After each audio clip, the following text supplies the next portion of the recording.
ዝገጥመኩም ዘሎ ሽግር ቃንዛ ኩሉ ዓይነት ነገር ዋላ ይሰማዓና ግን ህንዳኹም ይስምዓናን ህንዳኹም ኣይንሓሙን ህንዳኹም ይንቅንዘውን እቲ ዝገጥመኩም ዘሎ ዝተደራረበ ሽግር ናብ መረበትኩም ዘይምላስኩም ጥራሕ ዘይኮነስ ኣብቲ ዘለኹም ቦታ ኮይንኩም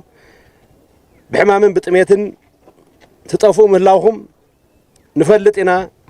ዋላ ናይ ዓቕሚ ውስንነት ያህሉ ዝኾነ ይኹን ውራይ ካብ ዝለዓሊ ክህሉ ከም ዘይኽእል ፈሊጥና ክንገብሮ ዝግበአና ምግባር እውን ድኽመታት ነይሩ እዩ ሕዚ እውን እንተኾነ ናይ ዓቕሚ ሽግር ኣሎ እዩ ጭርሖታትኩም ጭርሖታትና እዮም ኩሉ ስራሕ ቅድሚ ናይ ተፈናቐልትና ናብ መረበቶም ምምላስ ቅድሚ ናይ ጥሜትን ናይ ጥዕናን ሽግሮም ምፍታሕ ክመጽእ ይኽእልን ሕዚ እውን ዋላ ደንጉና እውን ተጀመርና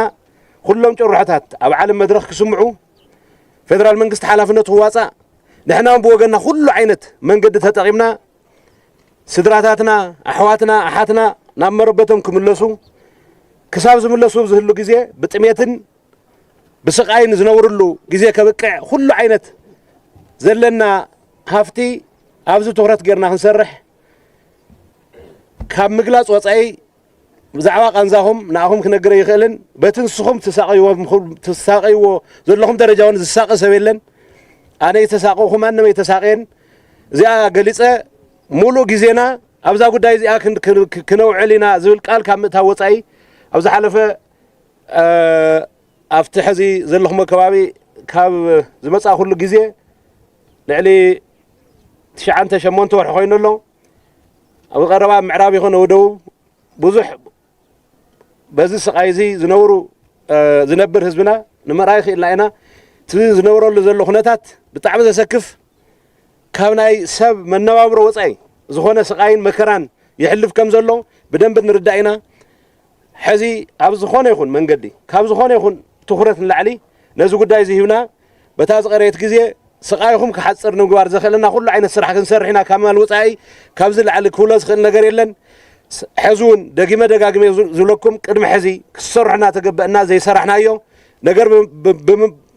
ነዚ ጉዳይ እዚ ከብፅሕ ብዘለዎ ኣስተዋፅኦ ኣነውን ከም ሓላፊ መንግስቲ ይቅርታ ክሓትት ይደሊ ድሕር ደጊም ኣብዚ ህልወና ምንቅስቃስ ነዚ ትኩረት ሂብና ብዓለም ደረጃ ይኹን ብሃገር ደረጃ ኣብ ዝግበሩ ምንቅስቃሳት ብትግራይ ደረጃ ኣብ ዝግበሩ ምንቅስቃሳት ካሊእ ትኩረት ከይንህብ ነዚ ቀዳምነት ክንህብ ኣብ ልዕሊኡ ህዝብና ብጥሜት ይፈሓስ ኣሎ ኩሉ ቦታታት ህዝብና ብጥሜት ይሳቀሎ ኣብዚ ትኩረት ጌርና ክንሰርሕ ዘለና ቁርፀኝነት ጥራሕ ኢና ክንገልፅ እንደሊ ሕዚ እውን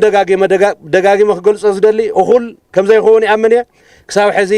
ብዘይተሰርሑ ስራሕቲ ተሰመነ ስምዒት ሓዘን እውን ክገልፅ ደሊ ይቅርታ ካብ ምሕታት ወፃኢ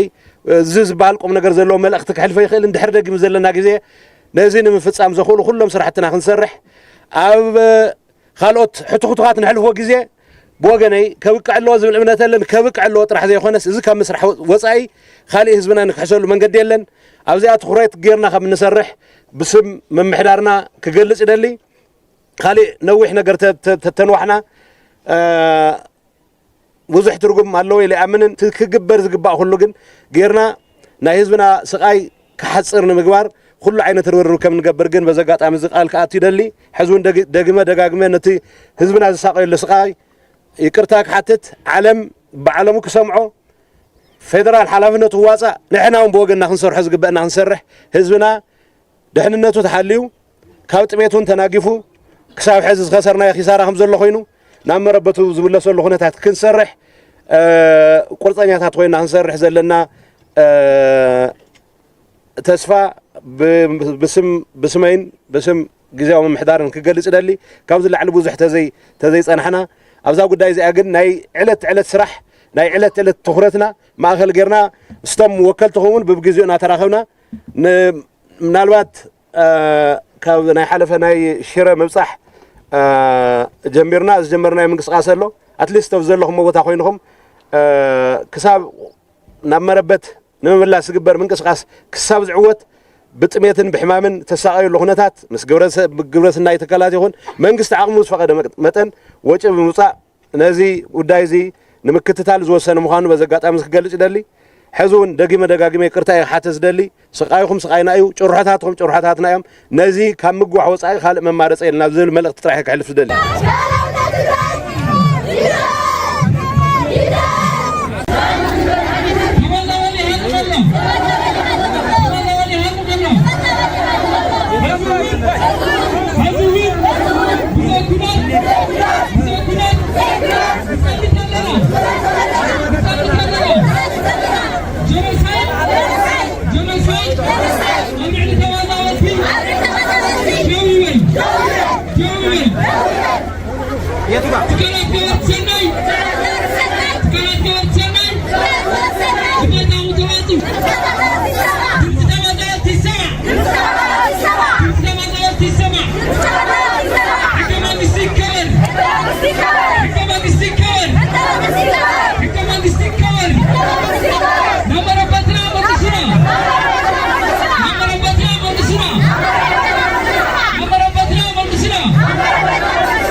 نهلق